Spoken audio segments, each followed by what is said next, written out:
രഞ്ജുവാണെ ടൂറിസമിലേക്ക് സ്വാഗതം. നമ്മളൊരു വിദേശയാത്ര, അതായത് ടൂറ് പോകുന്ന സമയത്ത് വിസ എടുത്തിട്ടാണല്ലോ അങ്ങോട്ട് പോകുന്നത്. അപ്പം ഏതൊക്കെ വിസയാണ് ഉള്ളത് എന്നാണ് ഈ വീഡിയോയിലൂടെ നമ്മൾ നോക്കുന്നത്. ഒന്നാമതായിട്ട് സ്റ്റാമ്പ്ഡ് വിസ. മുമ്പൊക്കെ കൂടുതലും പ്രചാരണത്തിലുണ്ടായിരുന്ന സ്റ്റാമ്പ്ഡ് വിസയാണ്.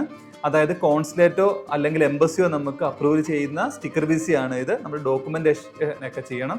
അത് VFS പോലുള്ള ഏജൻസിക്ക് നമ്മൾ കൊടുത്തിട്ട് അവരാണ് ഇത് സ്റ്റാമ്പ് ചെയ്ത് നമുക്ക് തിരിച്ചു തരുന്നത്. ഇപ്പോൾ ഷെങ്കനും US B1 B2 ഒക്കെ ഇങ്ങനെയാണ് നമുക്ക് കിട്ടുന്നത്, ടൂറിസ്റ്റ് വിസ ആയിട്ടുള്ളത്. രണ്ടാമത് ഇ വിസ. ഇപ്പൊ ഏറ്റവും കൂടുതൽ രാജ്യങ്ങൾ ഫോളോ ചെയ്യുന്നത് ഇ വിസയാണ്. ഈ വിസ എന്ന് വെച്ചാൽ നമുക്ക് ഓൺലൈൻ നമ്മുടെ സിസ്റ്റത്തിൽ നിന്ന് തന്നെ എടുക്കാൻ പറ്റുന്ന വിസയാണ്. അങ്ങനെ വിസ എടുക്കുന്ന സമയത്ത് അതിനകത്തുള്ള പ്രൊസീജിയർ എല്ലാം നിർബന്ധമായിട്ട് നേരത്തെ തന്നെ സ്റ്റഡി ചെയ്തിട്ട് എടുക്കാനായിട്ട് ശ്രദ്ധിക്കുക. കാര്യം ഒരു എക്സാമ്പിൾ പറയുകയാണെങ്കിൽ വിയറ്റ്നാം വിസ എടുക്കുന്ന സമയത്ത്, ഈ വിസ എടുക്കുന്ന സമയത്ത് എവിടെയാണോ അറൈവല് അവിടെ തന്നെ നമുക്ക് അറൈവൽ ചെയ്യാൻ പറ്റുള്ളൂ. അപ്പോൾ വിസ എടുക്കുന്ന സമയത്ത് അത് തന്നെ കറക്റ്റായിട്ട് കൊടുക്കാനായിട്ട് ശ്രദ്ധിക്കുക. അപ്പോൾ അങ്ങനെയുള്ള കാര്യങ്ങളൊക്കെ നോക്കി വെച്ചിട്ട് മാത്രം വിസ അപ്ലൈ ചെയ്യുക. കാരണം നമ്മൾ തന്നെ സ്വന്തമായിട്ടാണ് ഈ വിസ എടുക്കുന്നത് എന്നതുകൊണ്ടാണ്. മൂന്നാമതായിട്ട് BOA, വിസ ഓൺ അറൈവലാണ്.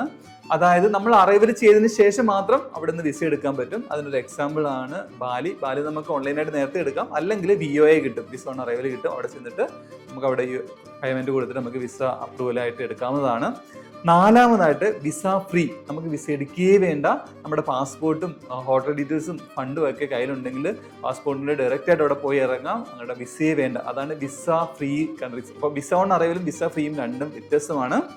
അടുത്തത് അഞ്ചാമത്തതാണ് ഗ്രൂപ്പ് വിസ. നമുക്ക് അത്രയ്ക്ക് ഫെമിലിയർ അല്ല, പക്ഷെ ചൈനയിലൊക്കെ നമുക്ക് ഗ്രൂപ്പ് വിസ എടുത്തിട്ട് പോകാം. അതായത് ടൂറിസ്റ്റിന് വേണ്ടിയിട്ട് ഒരുമിച്ച് എല്ലാവരുടെ പോകുമ്പോൾ ഒറ്റ വിസയ്ക്ക് ഗ്രൂപ്പ് വിസ എടുത്തിട്ട് നമുക്ക് അങ്ങോട്ട് പോകാനായിട്ട് പറ്റും. അതാണ് ഗ്രൂപ്പ് വിസ. അടുത്തതായിട്ട് ETA എന്ന് പറയും, ഇലക്ട്രോണിക് ട്രാവൽ ഓതറൈസേഷൻ എന്നാണ് പറയുന്നത്.